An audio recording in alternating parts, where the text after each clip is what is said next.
వికలాంగుల పెన్షన్దారులకు సంబంధించి ప్రభుత్వం కీలక మార్పు తీసుకురావడానికి పరిశీలిస్తోంది. ప్రస్తుతం ఎన్టీఆర్ భరోసా పథకం కింద వికలాంగులు పెన్షన్ కోసం స్వయంగా వెళ్లాల్సి వస్తుండగా ఇకపై పెన్షన్ మొత్తాన్ని నేరుగా వారి బ్యాంకు ఖాతాల్లో జమ చేసే విధానాన్ని తీసుకురావాలని ప్రభుత్వం ఆలోచిస్తున్నట్లు సమాచారం. ముఖ్యంగా రెసిడెన్షియల్ స్కూల్స్, హాస్టల్స్, కాలేజీల్లో చదువుతున్న వికలాంగ విద్యార్థులకు ఇది ఎంతో ఉపయోగపడనుంది.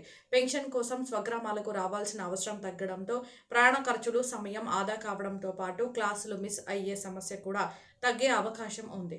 అయితే బ్యాంకు ఖాతా, ఆధార్ లింకింగ్, కేవైసీ లేదా కొత్త అప్లికేషన్కు సంబంధించి తుది విధి విధానాలను ప్రభుత్వం ఇంకా అధికారికంగా ప్రకటించలేదు. కాబట్టి ప్రస్తుతం ఎవరూ కొత్తగా దరఖాస్తు చేయాల్సిన అవసరం లేదు. ప్రభుత్వం అధికారిక ప్రకటన చేసిన తర్వాతే తదుపరి చర్యలు తీసుకోవాలి. ఇలాంటి ప్రభుత్వ పథకాలు, పెన్షన్లు మరియు తాజా అప్డేట్స్ కోసం డిఏఆర్ ఫోకస్ ఛానల్ని సబ్స్క్రైబ్ చేయండి. వీడియో నచ్చితే లైక్ చేయండి. మీకు తెలిసిన వారికి షేర్ చేయండి.